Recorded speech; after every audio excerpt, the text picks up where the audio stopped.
Right, let's see here. So let's go in here. Hello there. Welcome. I'm EnviroBoy. This is my channel. I'm here. You can't. She's not on the camera. My cat is on my lap right now, and it's very adorable. I wonder if I can reach it. Well, I'm sitting her. There she is. Say hi, kitten. Like, why do you do these things? I know, kitty. Alright, well, we'll leave you alone. Yeah. Yeah. Hey, True Blue. Yeah, she's a sweetheart. A bit of a punk, especially when it's mealtime. But you know what cat isn't? What cat isn't a bit of a brat when it's mealtime? But we're hanging out here, sharing the heated blanket because it's very cold today. It's a cold, cold world, and I'm a cheap sum gun, so I don't crank up the heat. So instead, we use a heated blanket and share body heat, and it's fine. But welcome. It is Thursday. That's the day it is. I'm aware of where I am and what's going on.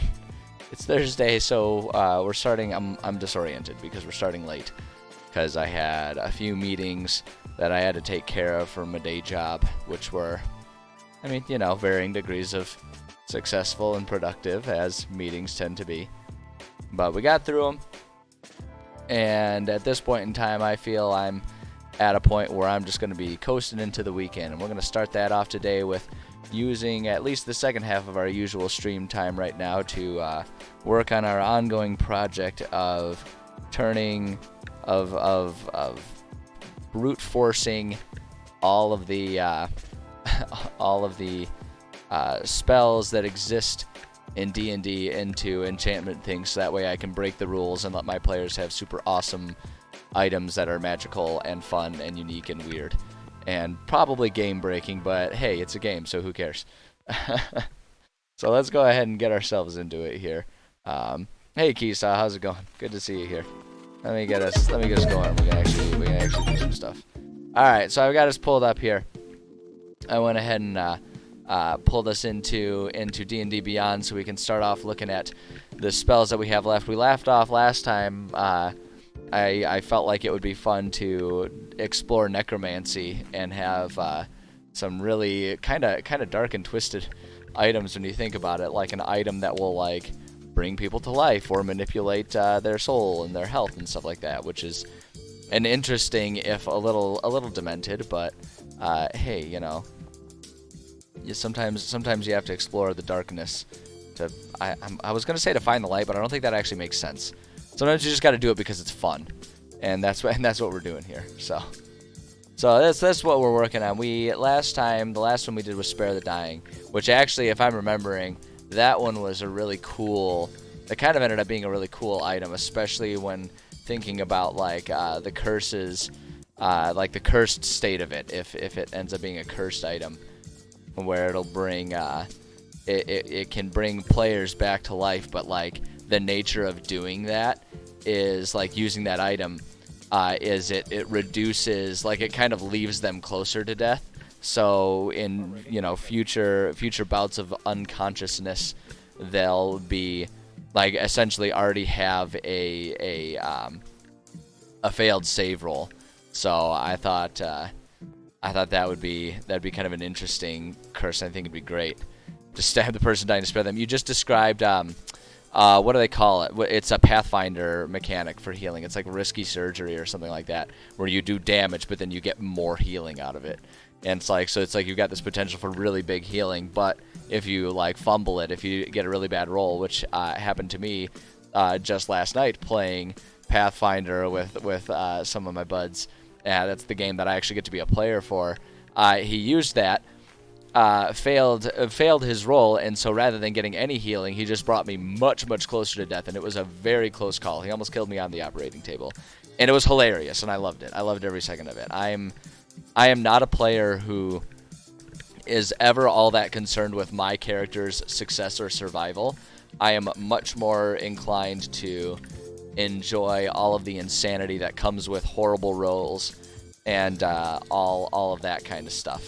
So it was entertaining to say the least, and I had a good time with it. The other player felt kind of bad, and I felt bad for him for feeling bad, but no, it was I don't know, I was into it. I thought it was really funny.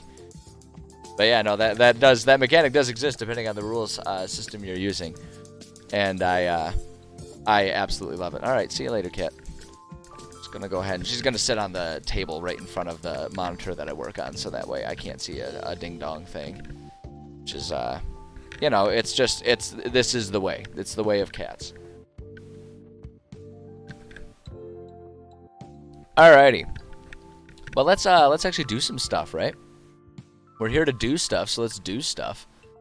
Let's see here. Okay. So with the last one we did was Spare the Dying, and of the cantrips that I have access to, because as already discussed, I'm a cheap sun gun, and I don't have all of the stuff that's there. The last one we've got is Toll the Dead, which I think will be an interesting item, like an item of Toll the Dead. I think it'd be really cool if someone actually did like a bell or something like that. But, you know. So let's just copy and paste it, and then we can kind of work on massaging the language as we do. And we'll get our creative brains going here. Let's see here.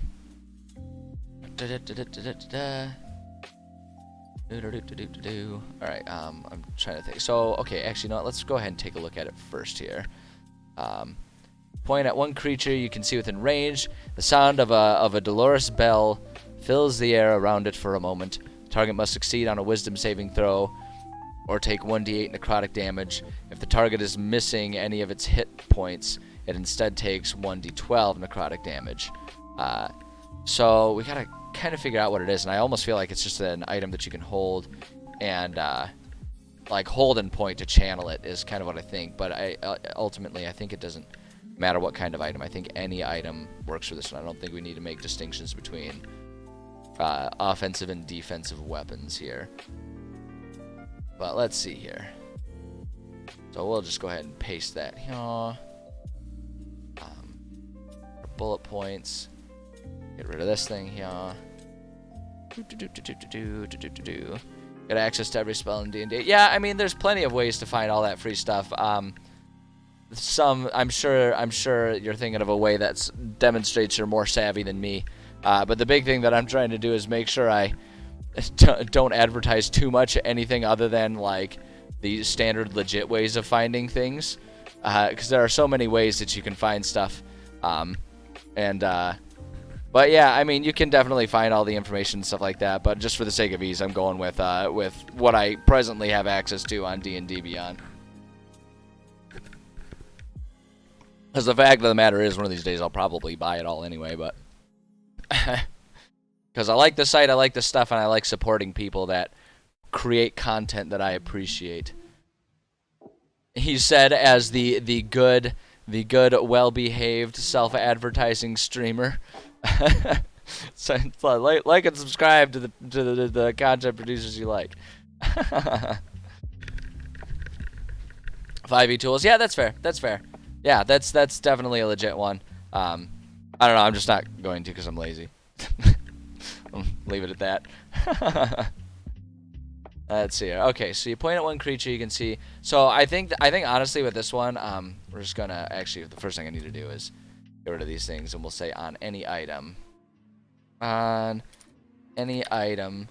Well, I'm gonna say while holding the item. Holding the item. And actually, you know what I need to start doing here? I kind of waffle back and forth on whether or not I'll add that caveat.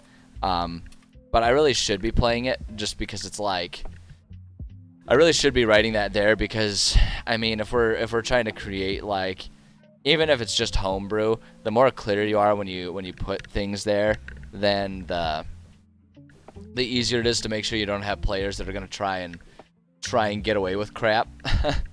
So I really gotta be specifying once per day, and that's kind of how I always imagine enchantments going. Like, if you have an enchanted item, unless you go about doing something, some sort of extra sacrifice while creating the enchanted item,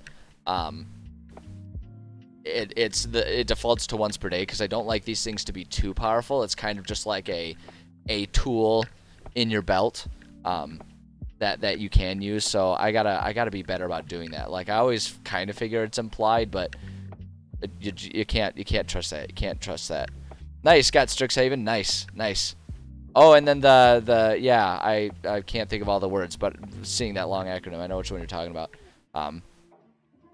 But yeah, that's awesome. That's awesome. Those are on my wish lists all over the place. One of these days.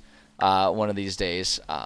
I mean, honestly, to be perfectly honest, it's kind of amazing that any big branch store would have anything other than just like the player's handbook at all. Like that's kind of a remarkable thing, and it demonstrates the changing attitudes towards D&D. So I think it's pretty rad that is happening at all, and that you don't have to like seek out either online or specific game shops for all that stuff. I think that's pretty sweet. Like I say, it's kind of a sign of how things are changing, at least as far as like perceptions of things like D&D. They're getting much more mainstream, which is awesome. And yeah, if they're the things that you can use, it's perfect. Everything turned out great. Alright, let's see here. Once per day, while holding the item, you point at one creature you can see within range, and the sound of a dolorous bell fills the air around it for a moment. Target must succeed on a wisdom saving throw or take 1d8 necrotic damage. And so, and one thing that I want to make sure I'm doing with the saving throws is adding a little bit. The default that I do is, for what the save has to be, is 10 plus level the spell is imbued at. Because you can do some extra ones, so it's like the more powerful you imbue it at, like, you know, as one of the ways to sort of encourage players to possibly sacrifice a little bit more in terms of trying to go about the enchantment. You know, to sort of encourage it, you give more rewards and stuff. So it's like it'll take longer and they'll have to invest more, but then it can be a more powerful item and all that kind of stuff.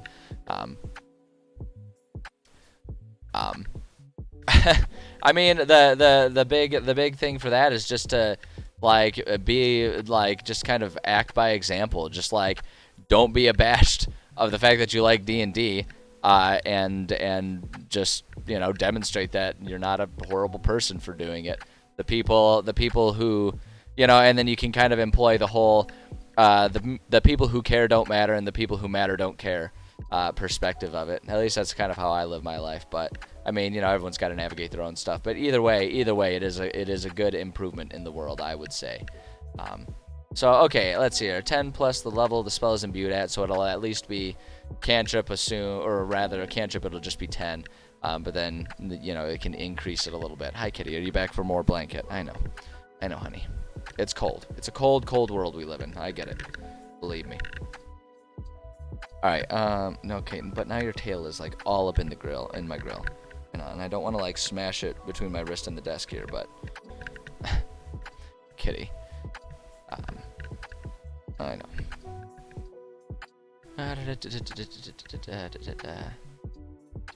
Okay, if the target is missing any of its hit points, it instead takes 1d12 necrotic damage. I don't think we need to change anything else about that. I think that all fits. I don't tell strangers anything about me at all, because I don't like people. And and I'm not an open book, so I get that. Alright, the spell's damage increased by 1 die when you reach... Let's see, okay, so we're going to change this. When you imbue at, and then instead of like you reaching the 5th, it's like when you imbue at, and then it'll be the level of the spell. And so we'll just kind of stepwise up. We'll have this one be 9th level. And then, because you can basically just kind of divide by 2. If we make this one like the 5th level, and then we make this one like 2nd level, that's a good stepwise increase for it. That makes sense with like spell levels and stuff. So, alright, so we can do that kind of stuff. And I think that's, honestly, I think that's pretty good as far as the mechanics of it go. I think that's pretty functional. And then, yeah, I don't know that we're going to need to do anything special. I almost never have anything else to add. I'll just put it there. Let's see here. So, yeah, they can definitely be good learning devices. You're definitely not wrong there. Role-playing games are great for that. Absolutely. All right, so let's see here. So if the item becomes sentient. So, and this is something that I kind of... struggle with maintaining my own consistency, which ultimately isn't a problem, because the way I always describe it too is like with these enchantments in my homebrew system, the way I use it for my players, like it's not meant to be necessarily hard and fast. Players can like suggest their own variations about how any of these enchantments and whatnot would work. So it's very fast and loose. So it's not essential that I get it exactly right. And so if my approach to the sentience changes a little bit, it can be. But I tend to bounce a little bit on back and forth on a few different approaches to what sentience of an enchanted item means. Sometimes it's like that changes the nature of how the magic manifests. Sometimes it's just a matter of like how the item behaves, and sometimes it's just like a matter of the item can speak and it will say things to you when you're doing it. I like it to have like kind of a tangible effect, but not anything that necessarily breaks the item for better or for worse. Like in favor of the player or against the player so that they never use it. It's kind of more so that it just gives the item a little bit of attitude. And like I think the most consistent way that I tend to approach it, or at least the way that I think is most fun, is to assume that the item becomes sentient and can impact when and how the spell is cast. So like the spell doesn't, like the function of the spell when it's cast as an enchantment doesn't functionally change. So it's like it's not like we change how effective it is necessarily. I'll do that for the cursed item. I like doing that for if it's a cursed item, but if it's not cursed, it's more so about the item has its own ideas and desires, and it will try to use its power in ways that that will help pursue those. And so, and with that in mind, I kind of always think about good as in like the item wants to help you in your goal, and evil is more so it wants to help you become the most powerful being. So it's like that may align with what you want to do, and it may not. And so the item may be helpful and it may be not, depending on your character's alignment and what your character's goals are. So I kind of do that. And then lawful is kind of like, I kind of assume that will be the item will try to encourage you to tell it to do things a certain way. And chaotic is it'll kind of do its own thing and maybe self-cast and stuff like that. So like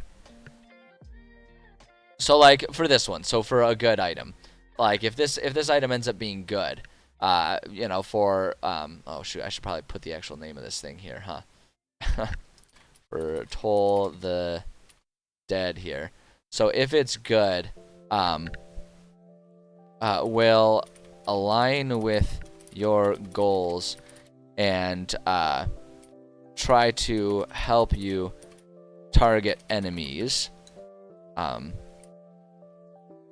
a lot of times too, like I'll give the sentient items the ability to like self-cast, which is kind of like, maybe good, maybe not, depending on, the alignment and what players want. But it's like, align with your goals and try to help you target enemies.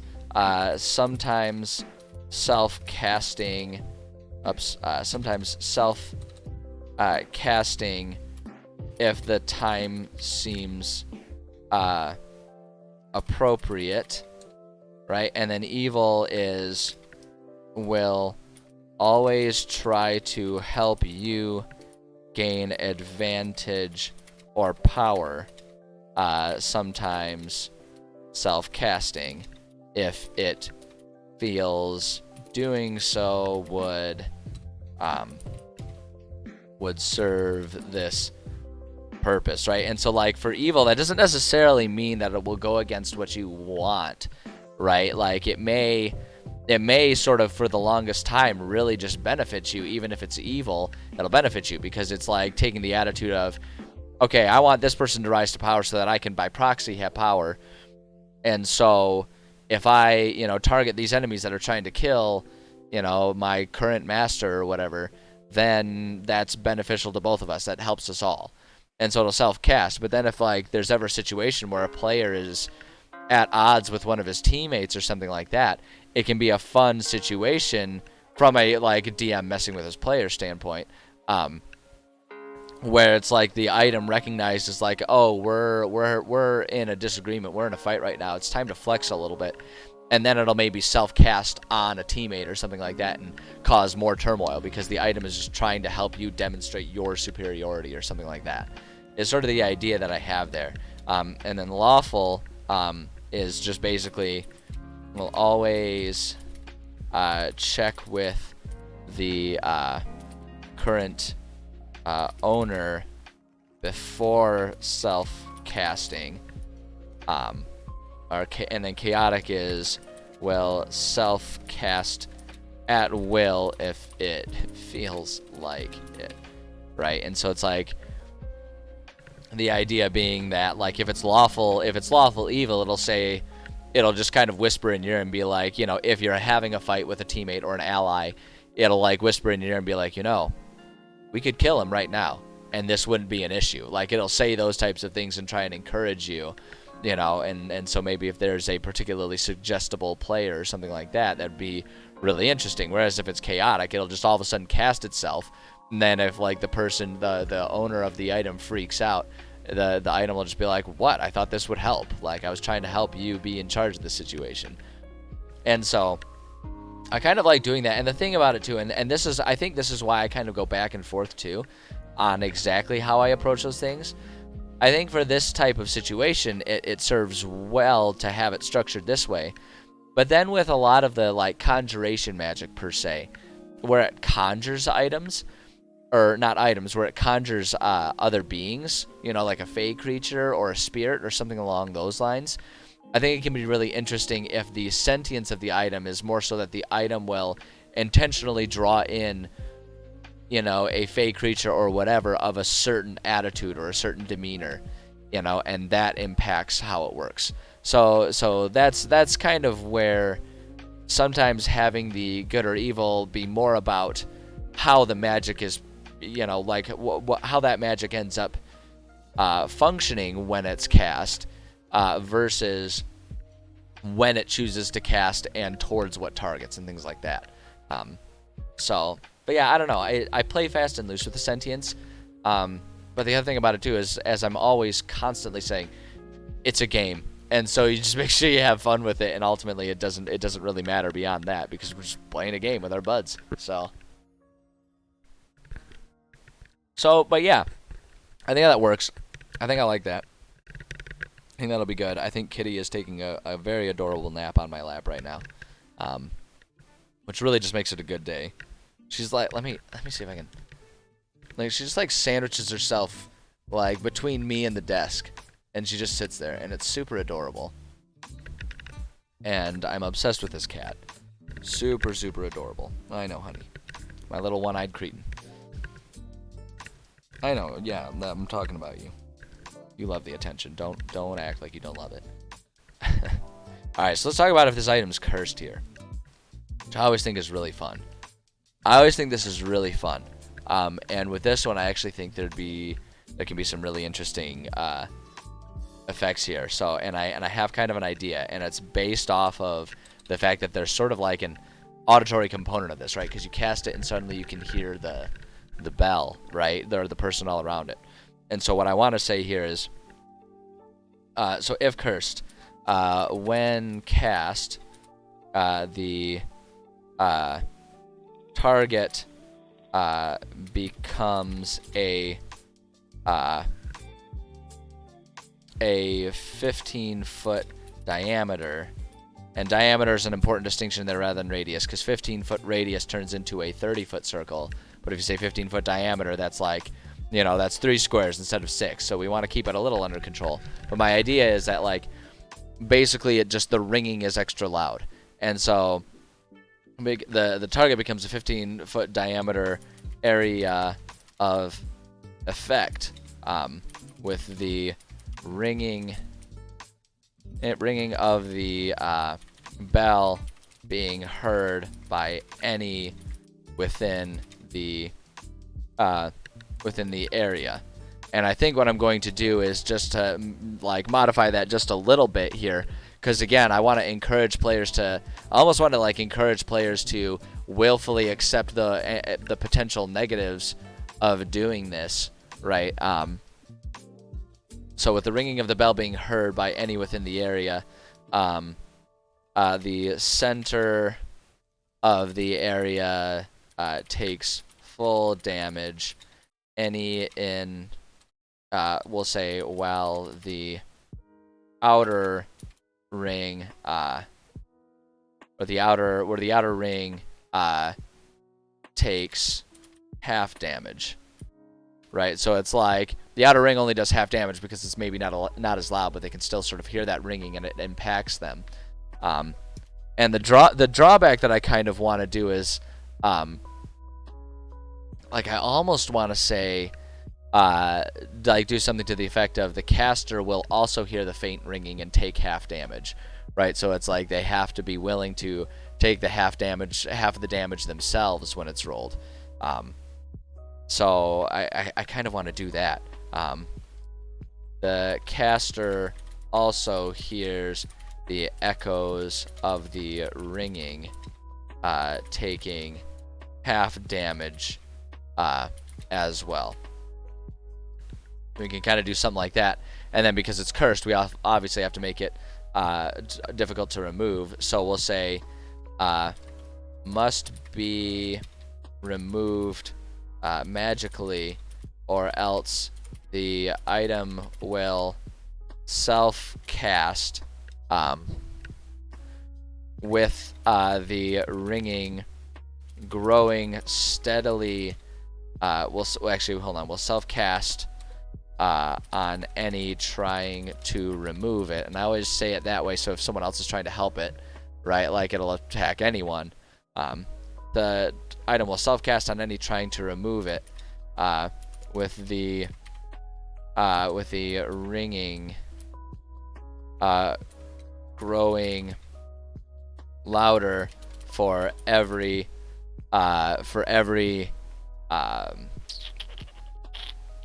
action taken to try and remove, until the wearer the user will say, until the user is unconscious or they stop trying to remove the item. So it's just like there'll be this like incessant ringing, this like horribly loud bell, just like constantly going and going and going, just like all around, like almost like what I have in mind is that it'll start ringing and it'll keep growing to the point that the person trying to move it off just feels like their head is inside the Liberty Bell, right? And it just keeps ringing and getting louder and louder and doing more and more, like concussive damage to them essentially.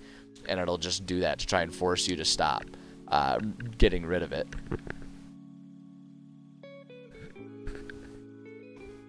Which is always fun from a DM standpoint. There's this weird line that you walk as a DM between loving to see your players succeed while also loving the sight of them in turmoil. Like, there's this really weird thing. Maybe it's just me. Maybe I'm the only one sadistic enough to be interested in this or to think this is great. But I kind of love the nature of being a DM and seeing players struggle. And then, although I will qualify the reason that I like that is because then when they eventually do succeed, it's like that much more exciting, like it's actually been earned. But like I was kind of explaining it, and I've said this on stream before, but I was explaining it to my players.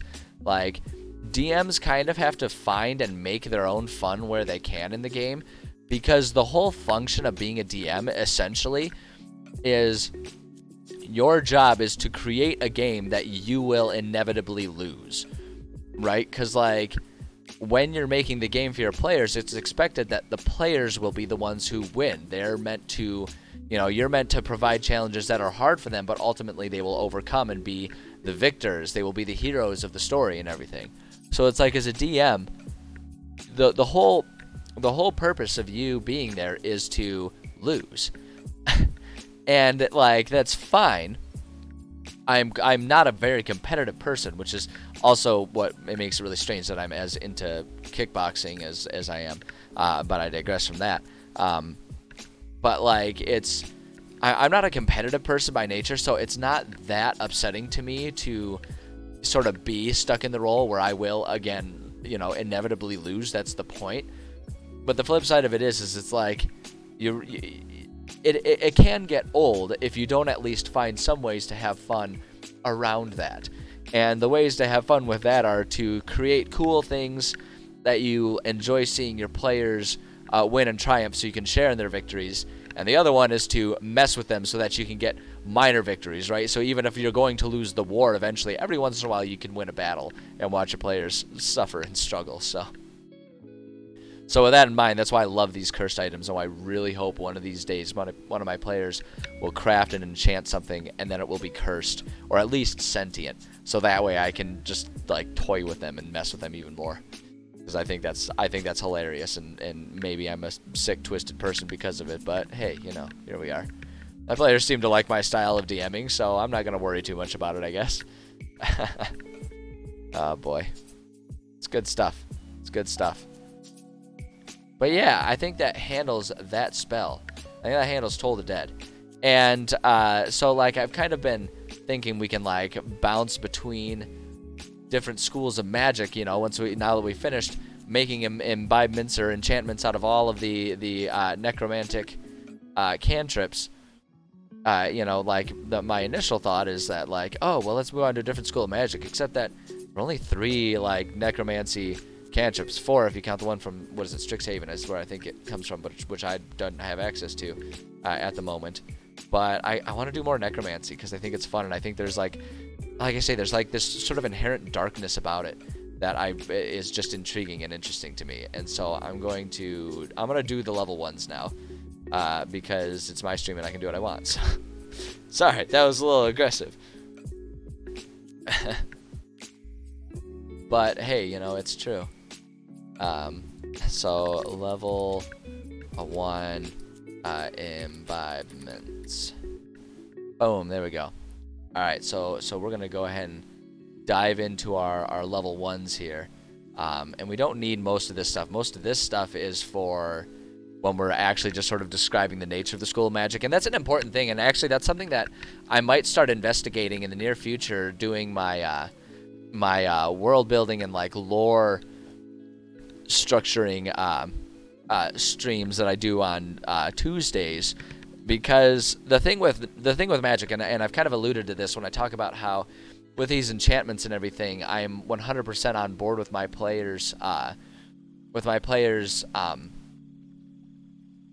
You know, being able to sort of like argue and change their change the effects of all of these things as I've written them for the sake of their own enjoyment. Because you know, one, again, as always, it's a game. And I want to make sure my players are having fun with it, and so whatever it takes for them to have fun, I'm on board with.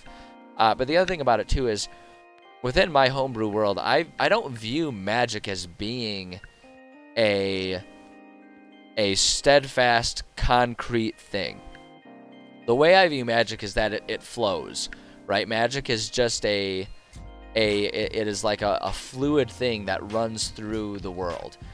And casting magic or being a spellcaster or an enchanter or anything like that, it's not like a card game where you draw a card and it's like the Jack of Diamonds is always the Jack of Diamonds and it will always do what the Jack of Diamonds does, right? That's not what casting a spell or using magic is in my world. The way I view it is it's more like cooking, where there are recipes that will yield known results so long as you follow the recipe close enough. Right, so it's like there are spells that have known results as long as you follow the rules of that spell closely enough to you know what you need to do for all of that. But just like with cooking, you can also kind of play around with that recipe, and you can invent new recipes, and you can make changes to it to end up with different results. And sometimes those results will be great, and sometimes they'll be horrible. It depends on how good you are and what you do with it. But the idea is just that there is not necessarily one answer to all of these things. And so with that in mind, I like having sort of an idea where it's like we sort of, rather than like, oh, this spell always does this, instead it's more like this spell taps into this particular school of magic in that it influences the ever-flowing nature of the magical energy in this, that, or the other way to have these general results. And so that's kind of why I have these things, and why I should really start exploring it a little bit more in like the world building, lore building sessions that I do, so that we can sort of explore how to allow players, like ultimately I kind of have this vision where it's like if a player really wants to get into it, they can work on, like, as a crafting project, have their spellcaster invent new spells or new enchantments or things like that to sort of play a little fast and loose. Like if they wanted to start with a fundamental, like, okay, this, I want to change the nature of this spell a little bit, and they can kind of, you know, and then we can sort of say, like, okay, so you're going to change that. What are you going to do? Like, how are you going to influence it, and what kind of result are you looking for? And have them just sort of, like, logically explain that. And then the crafting is, like, them experimenting with those, like, recipes, as I put it, so that they can start trying to figure out how to do their own things. It's like, it's kind of an idea that I always have with this. And it's why I have that there. And I've really digressed on a tangent here that is neither here nor there to what we're actually doing today, but I don't know. Sometimes I get on those tangents. Anyone who's watched my streams at all knows that I do that.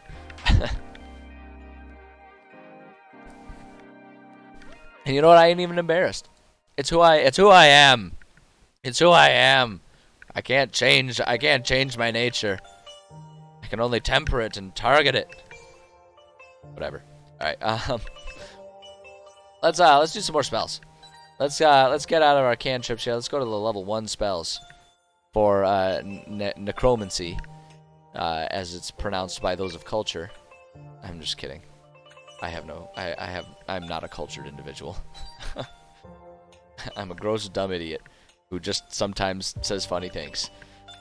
Alright, cause fear. Hell yeah, I'm into it. I already like this. So now immediately my thought with cause fear is a player, like, imbuing this on a mask, so they can have some sort of, like, fear-causing battle mask that will cause fear when they put it on and go into battle or something. And that would be so rad. That would be so rad. Or it's like, I could see a player enchanting an item, like a sword with that or something like that. Enchanting a sword with cause fear, so that they can, like, kind of, like, artificially, like, I almost have it in mind that they could, like, brute force and artificially create an item that will then eventually become truly, like, a legendary item, right? So it's like they've got this battle axe that casts cause fear, but, like, the nature of that is people see that battle axe and there's, like, this thing like, that's the legendary item of such and such, right? And they, like, and it immediately strikes fear in your foes or something like that. I think that'd be hilarious. I think that'd be absolutely awesome. And I kind of want to start, like, putting some of these enchantments on items for players to find, just so that way I can demonstrate some of the hilarious ideas that I have for all of these things for my players. But I think that'd be such a cool item, right? It's like, you know, or like I say, a mask or like a helmet, right? And a helmet that they put it on and it would, like, naturally increase their AC by virtue of it being a helm, but then they also enchant it with cause fear. So it's like this legendary war mask, you know, or it's like they can enchant it, like they can enchant if they find an ancient mask or something of this, like, ancient culture of warriors or something like that, like gladiators almost, that, like, you put it on and people are like, oh my gosh, they've come back, these are the strongest warriors known, and it, like, causes fear or something. I don't know. I just, what I'm getting at is I think this is going to be a really cool enchantment. I'm really excited to figure out how to structure this one so it can be put onto an item. You awaken the sense of mortality. I love that. The sense of mortality in one creature you can see within range. A construct or an undead is immune to this effect. The target must succeed on a wisdom saving throw or become frightened of you until the spell ends. The frightened target can repeat the saving throw at the end of each of its turns, ending the effect on itself on a success. Higher levels, when you cast a spell at second level or higher, you can target one additional creature for each slot level above first. Creature must be within 30 feet of each other when you target them. This is going to be so great. This is going to be such a great enchantment style spell. I'm immediately into this. And like I said, I think the reason that I like this is because it's subtle, right? Like, this is a subtle thing. Like, this is the type of thing that, like, when you put it on an item, you could, like, flavor it. You could kind of flavor it so that it doesn't even seem like you're casting a spell. Like it doesn't even feel like you're being magical. You're just like doing. Yeah, the item itself just invokes that fear. Is sort of what my thought is, and I immediately love it. And hold on 1 second. I'm sorry. My in-ears are acting up and misbehaving, and I don't like it. Stupid Bluetooth. I don't know why my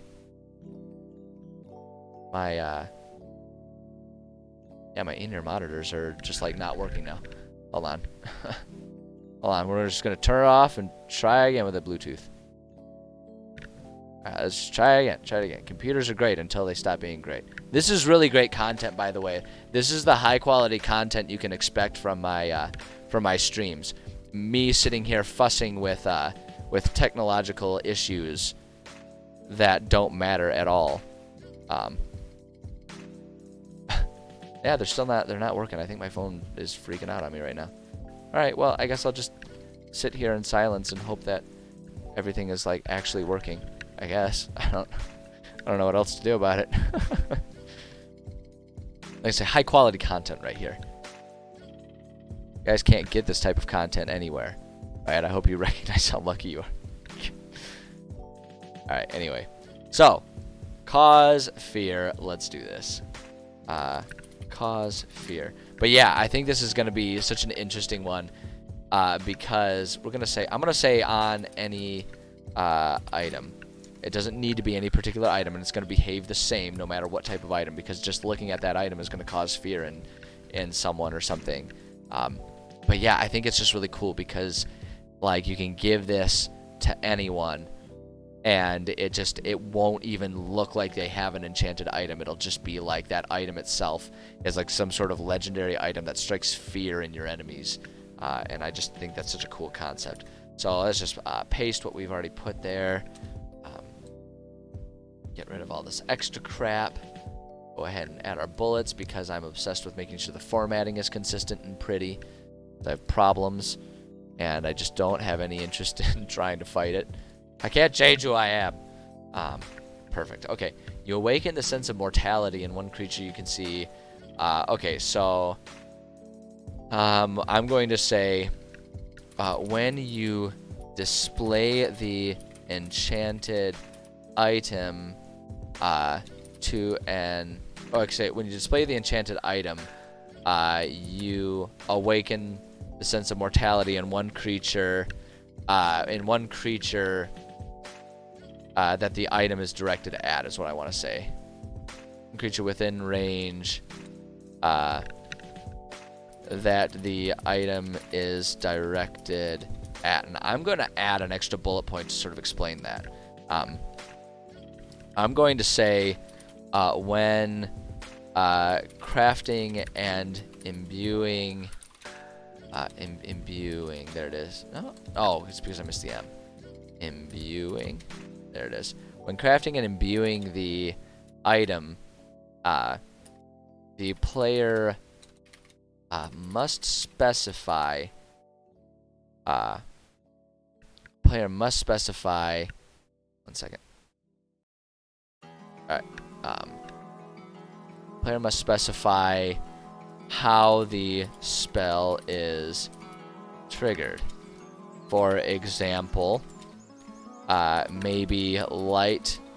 How the spell is triggered, and the target identified. For example, maybe a sword reflects light at the target, or a mask is used to make eye contact with the target. Target, etc. Because I want to make it clear, it's like, because it can only hit one, and I want it to just be like, this is all flavor. It's all flavor, but it's like, hey, you know, if I'm gonna let my players have these super awesome items, then I want them to frickin' like roleplay that crap. I want them to actually do with it. But yeah, like the idea is like I want them to have to sort of demonstrate how they choose their target. And I think that's a solid way to do it, where it's just like they can kind of choose what that is, but it has to be like they have to specify it, and they have to like utilize that when they want to use the item. And the other thing too, like I was talking about before, I just remembered I have to say this.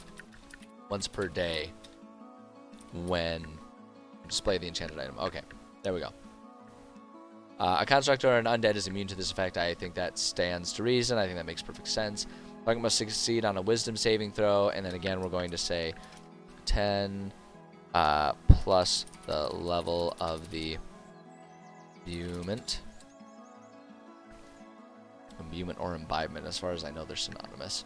Or become frightened of you until the spell ends. The frightened target can repeat the saving throw at the end of each of its turns, ending the effect on itself on success. And then we've got our crafting and imbuing the item. They have to sort of predetermine what that is. They just have to declare how you activate it, which is kind of a given for a lot of the spells and everything. When it's like once per day you can do this, but like I don't know, I have a bit more of a specific idea of how you would be able to activate this one versus having it not be like accidentally casting or casting randomly or something like that, since you have to pick out a target. But anyway, at higher levels, when you cast the spell using a spell slot of second level, so instead of cast, we're just going to say when you imbue the spell on an item using a spell slot of second level or higher, you can target one additional creature for each slot above first.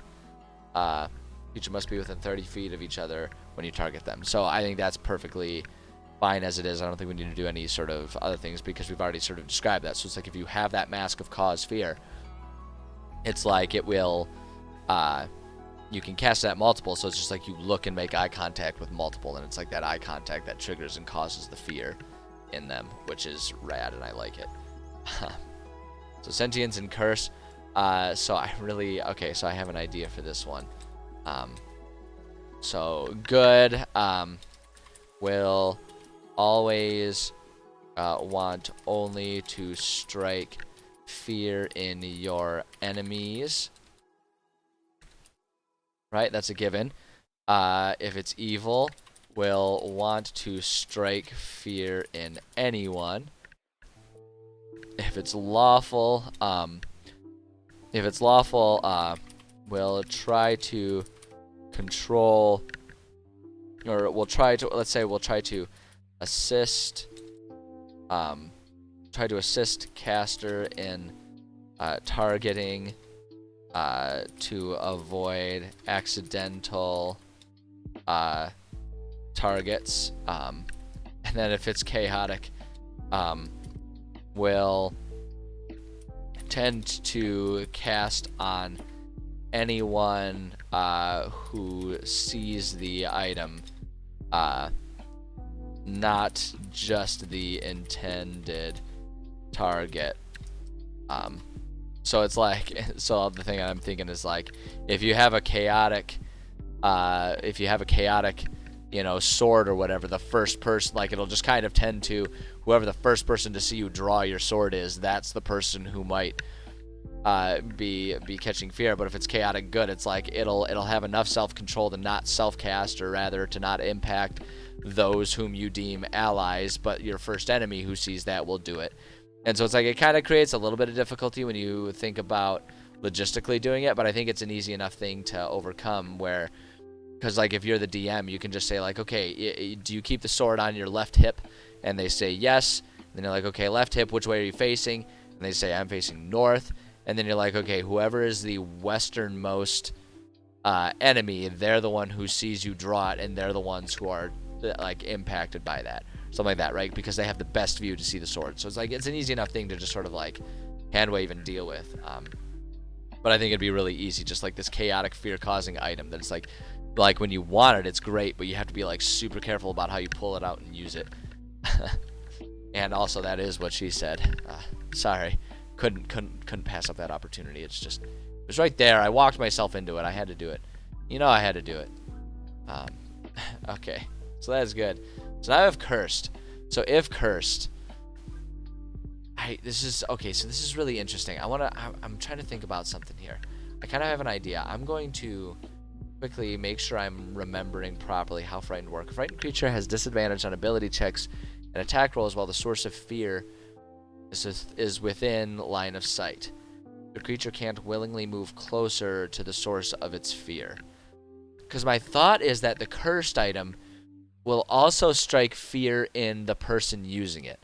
So it's like we somehow make it so that fear on the enemies is like even more potent, but it can also cause fear on the person using it. Because I think the obvious curse is that it will cause fear on anyone no matter what, and so even your allies are afraid of it. But even then, I think that's like not actually that much of a curse, because it just means that your allies won't try to attack you, which they're likely not going to do anyway, right?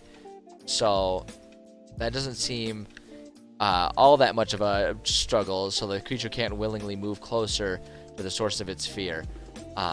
So what I kind of want to do is,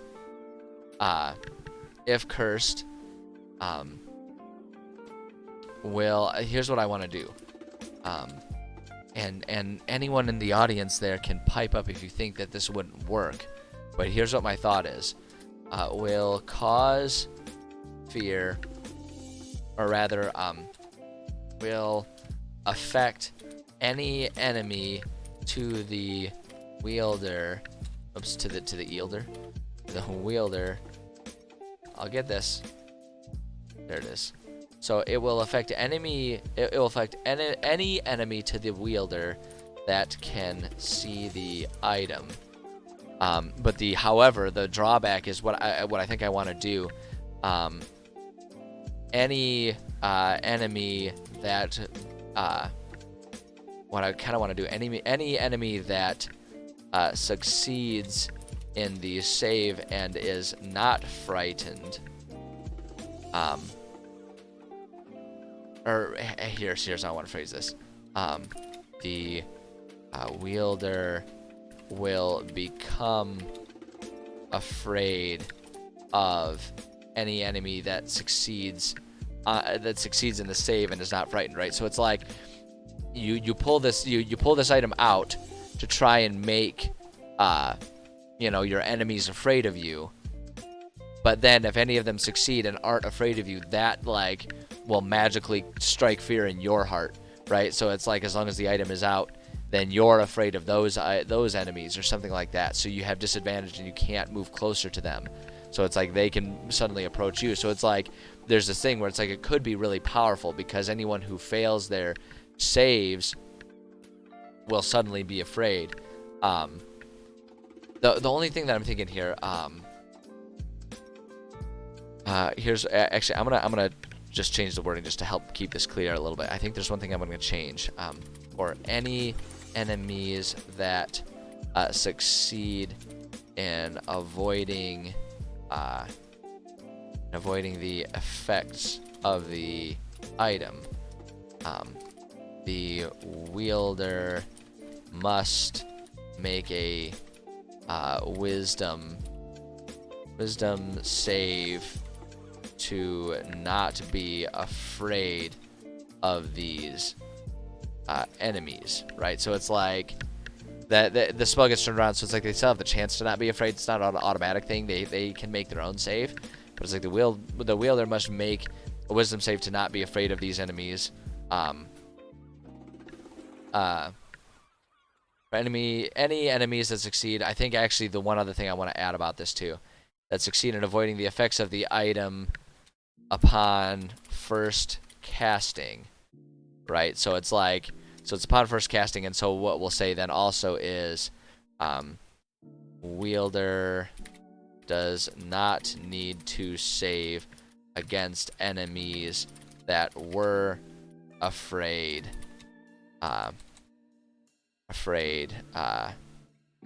but are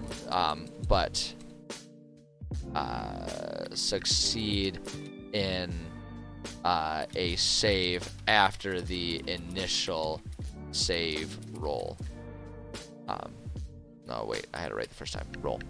So it's like, it's kind of complicated, and I hope I'm describing it clearly, but the idea is that, like, when you first draw it, anyone who isn't afraid of it at that point in time, then the player must make a save to avoid being afraid of those enemies that aren't afraid. But then after the fact, if an enemy starts off afraid and then 2 turns later they make their save, that doesn't reflect it. That just ends the spell. Is kind of the idea that I have there. And I don't know. I feel like that's a little clunky mechanically, but I think I like the general idea. I like the principle of it, and I think I want to save it. And that can be something that I perhaps massage the language again later on in the future. But as it is, I kind of like that idea. Because the other thing that I want to do here is the owner of the item is deathly afraid of losing it.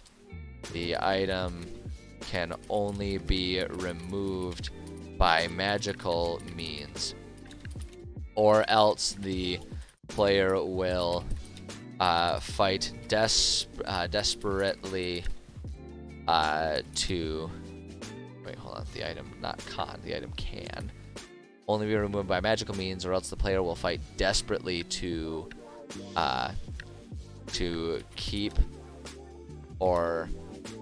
keep the item or get it back. All right, so it's like the item is cursed, and so it's like it will essentially, if you try to get rid of it, it will cause fear in you, and there's no way to end that fear, that desperation to get the item back until like you're magically cured of it. Which I think would be really rad. I think that would be such an interesting arc. Like, it's like this interesting way to sort of like, it's such a low happenstance of happening the way that my homebrew enchanting system works with these.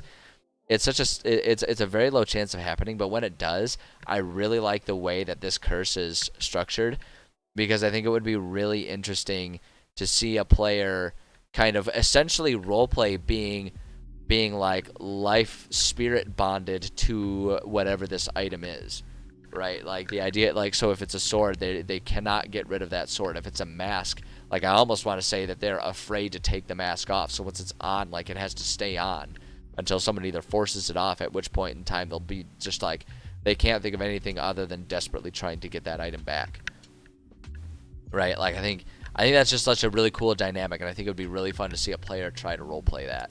So I actually really, really like how that one turned out, and I'm stoked about. I mean, likely it'll never happen because of the odds of it coming up in a game and then someone getting cursed, or accidentally making a cursed version of the item is extremely low. So it's unlikely to ever happen. But if it does, oh boy, that'd be really cool. That'd be really cool. All right, I'm gonna try. We got a little bit of time left. We're getting short on time. Before I gotta switch over to video gaming, but I'm gonna squeeze in one more here. We're gonna make it happen because I'm having fun with this and I really like this project. I really like this self-indulgent project where I functionally just act and assume that I know better than the rules as written. I'm a little too drunk with power. All right, so we've done cause fear. Okay, false life. This is gonna be rad. Bolstering yourself with a necromantic facsimile of life, you gain temporary hit points.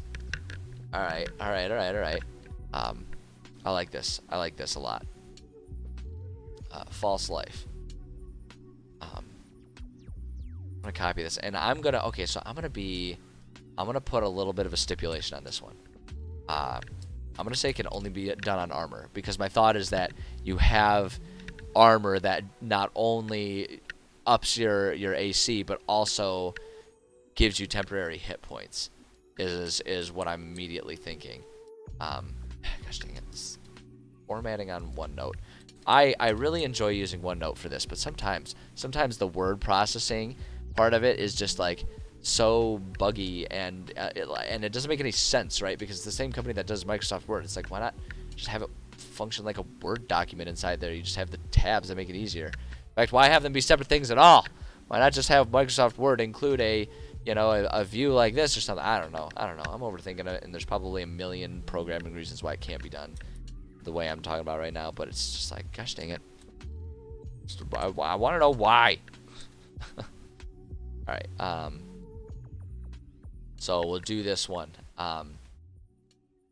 Once per day. I'm gonna say once per day when donning the enchanted piece of armor or clothing. We'll say clothing.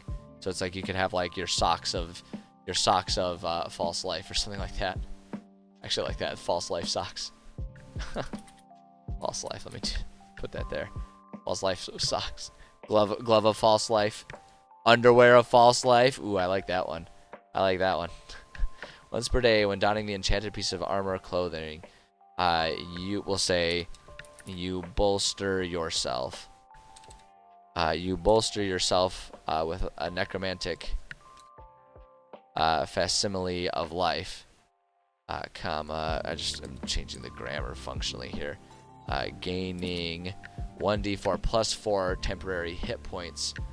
I'm gonna say temporary hit points while wearing the item. While wearing the item. You know, because it'll kind of take care of itself. Because like then they're temporary hit points. So once they're gone, and you can cast once per day. So then you just like are back to where you were.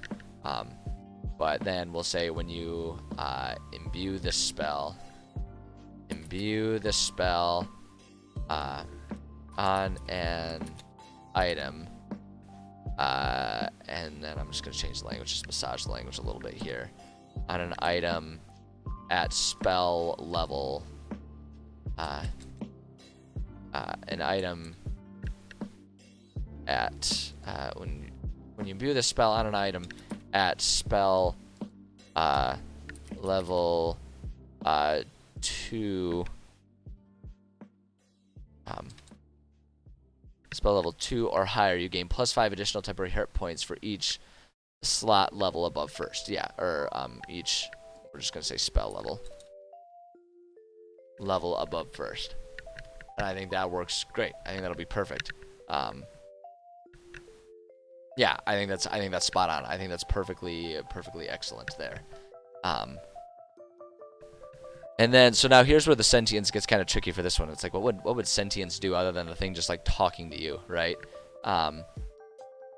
So I think if it's good, will, I don't know. Yeah, see, like this one doesn't lend itself really well, so we kind of have to like think about how this would appear. Like, because if it's good, I feel like if it's good, it will, like, I almost feel like it will impact when it applies those temporary hit points, right? So it's like if it's good, we'll apply the hit points,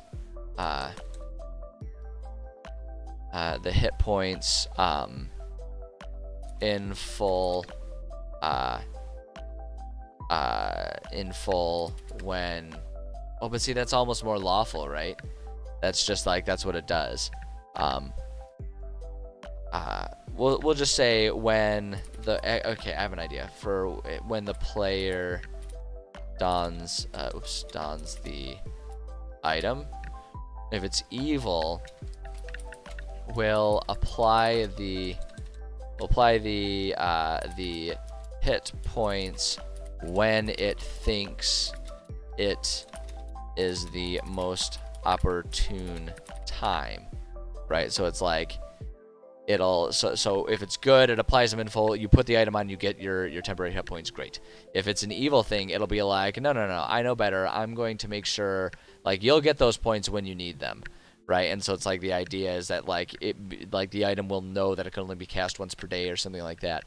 And so it'll be like, no, let me do this when you need it. Don't waste these, these hit points or something like that. And then if it's lawful, I'm going to say, well, actually, here's what I'm going to do. If it's lawful, we'll try to maximize. Well, no, that's almost more good. It's almost more good. Okay, yeah. Okay, so I'm gonna change these. I'm gonna change this a little bit here. I'm getting it here. That's lawful. That'll be lawful. We can clear that out. Oops. Go. And then this is going to be chaotic.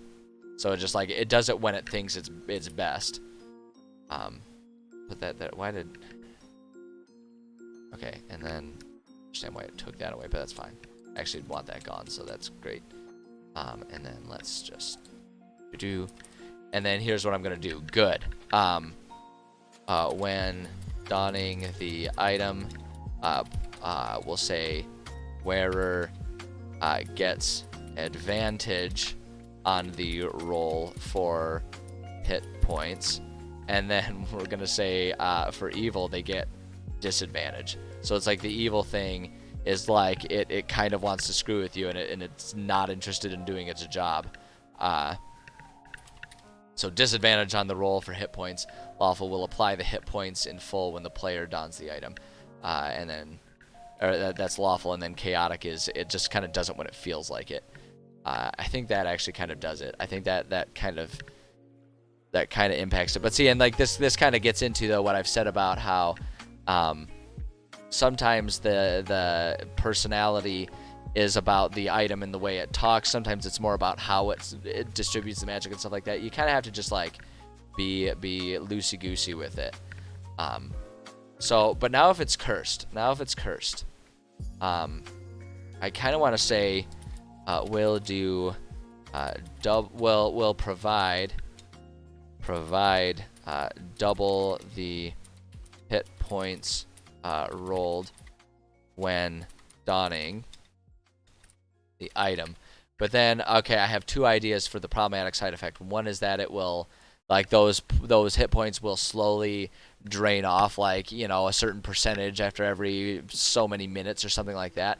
Or the other idea that I have is, like it offers up double the hit points, but then it will, until you get a long rest, then like once those temporary hit points are gone, right, like half of those double hit points. So it's like, so you roll say to get 5 temporary hit points back. You get 10 temporary hit points, but then until the long rest, it will reduce your, you know, once those are gone, and then you lose 5 more, it'll reduce your maximum hit points until you take a long rest. So it's like it takes your own life. It's basically borrowing from your own life to give you advanced, give you extra health. So I got to figure out how to word that here. We'll provide double hit points rolled when donning the item. Achieves. I don't feel like trying to figure out why I can't spell achieves today. We're just gonna. All right. Achieves the above effect by borrowing health from the wearer. So we'll say when the temporary hit points are removed, half of the value of these applied hit points are then removed from the player's maximum HP. Right? So I think that puts it clearly. I think that makes it clear. So it's like you get, so again, like you roll a 5, so you get 10 temporary hit points. But once you lose those 10 temporary hit points, your maximum HP is reduced by 5, right? So half of those 10 that were applied. It gets kind of confusing because I'm just trying to make sure it's like stepwise and clear how it goes, and I think that's clear enough. Let's say player can regain regain their max HP once they take a long rest. So it's like I say, so it's like the item will achieve giving you those temporary hit points by borrowing from your life, essentially. Like it borrows your vitality to bolster you. Like it borrows some of your future vitality to bolster you now, is kind of the idea that I have. And then what it takes to remove, what I have in mind here is, player will we'll say will feel as though losing the item will be like losing their life. If player tries to remove, the next loss of max HP will be permanent. So it's like, I don't know, like I feel like that needs some massaging to make it clear, but I think it gets the gist across, where it's like the item will like basically more so do the long game, where it's like if the player tries to remove it, that like without magical means, right? They'll try to remove it, and the item will then sort of almost self-cast, but it's like the next time you lose those max HP, even a long rest won't do it. So it's like if you keep trying to remove it, you'll slowly be draining your own life away, as the thing will refuse to do it. I don't know though. That's pretty impactful. How do you measure what counts as like contemplating or trying to remove it, right? And it's like, how long does that effect last and all that kind of stuff? Does the player get the HP back? I don't know. I feel like I just don't have it worded very well. I feel like it's not very clear. I don't know. I want to try that again. I'm going to try that again. I usually don't worry too much about getting it perfect on the first try, but I feel like because this is going to be a pretty significant cursed item, if this happens, then we need to like at least have some kind of clear impact. First off, must be removed by magical means. Here's what we'll say. Or else player must, okay, here's an idea. Else player must make a constitution save to remove the item, and we'll have the constitution save be 10 plus the level of the imbibement, right? So it's like whatever level spell they imbued the item at. So if they imbued it at like a level 4 spell, then it's like a DC of 14. They have to make the save. They have to make a constitution save at level 14 to remove the item, or else lose. Like I wanna have it like drain their life, and so it's like if they try to do that, or else lose. We'll say I almost want to make it like really extreme, so it's like they can put it on and it's got this sweet extra thing, and once they put it on, they can't get rid of it, and then it's like, or else they lose they lose max HP equal to what the failed save roll was. So it's like if you need a 12 to remove the item and you only roll a 7, you lose those like 7 HP. And it's like, and I want to say lose max HP equal to what the failed save roll was. This HP does not return after a long rest. So the idea, like, I guess what I'm kind of getting at is like the item will punish you, and it'll be like, yo, you tried to remove me, you don't get these, like, I took this life and you don't get it back. And I almost have half in mind to say like it'll be a permanent removal of that, but then permanently you get that temporary HP every time you activate the item or something like that. But I feel like that's getting kind of complicated, and that would be something that you would want to work with the player on, and the player like interested in having something that complicated. But like, I think this is kind of an interesting concept of just like a life draining, a false life breastplate or something like that, where it's like you put it on and it will give you all of this potential stuff, but if you ever try to remove it, it will try to sap life from you or something like that, is the idea that I have. So I kind of really like that. I really like that. I think that's really cool. So I think I'm going to keep it that way. I don't know. That may need, like I said, we may need to massage the language of that a little bit in the future. But as it stands, I think it's really cool, and I really like it. So I'm going to leave it like that. The other reason I'm going to leave it like that is because I'm looking at the time, I'm a few minutes over my usual writing stream time, which I'm okay with because we started pretty late today. But I do want to take my break like I usually do, so that way I can come back and we'll do some video gaming. Today we're going to play No Man's Sky, so if you're interested in watching me struggle to figure out how to survive in that game, feel free to stick around. But as far as writing goes, thank you to everyone who stopped by. I appreciate you guys sticking with me, even though I started a little late today and we're going a little short. I think it's really fun going through. I mean, I think streaming in general is really fun. I really have a good time with it. I really like doing it, and I'm always flattered that people think it's interesting. I will go ahead and do my little plugs. If you're all of the stuff I'm about to mention, if you're looking for the links, you can find them on my About page on my Twitch channel, or if you're watching the YouTube VOD, you can find all of these links in the video description below. But I'm just going to go ahead and do the self plugs because I'm trying to learn how to, advertise myself, because I love streaming and I'd love to see my streams keep growing because I just have so much fun with it. And I'm just egotistical enough to think that maybe what I do is worthwhile for people to watch. So with that in mind, okay, all of the self plugs. I've got a Discord server. If you like talking about D&D, if you like talking about homebrew stuff, you like talking about video games, whatever, feel free to get yourself signed up with the Discord server. I do enjoy interacting with people on there. I have a lot of fun doing that. So that's an option. I also will put a lot of announcements when I'm going live, if I have to change the streaming schedule, all that kind of stuff. That's a good place to find all that type of stuff. If you aren't interested in Discord, but you do want to get some different, like if you want to get alerts about when I'm going live and stuff like that, or if there's changes to my streaming schedule, I do have a Twitter at EnviroStreams. You can get yourself following on there. I pretty much just use it as an announcement system. But if that's what you're interested in, if you want to just get alerts about that kind of stuff, you can go ahead and follow me on Twitter. That's a good option. Let's see here. I also now have an Instagram, and I'm kind of learning how to post and use Instagram and all that kind of stuff. Been using that as, so I mention a lot on my streams, all the other things that I do in my life, the fact that I'm a kickboxing instructor, I do a lot of rock climbing, I got a cat that's super cute, all that kind of stuff.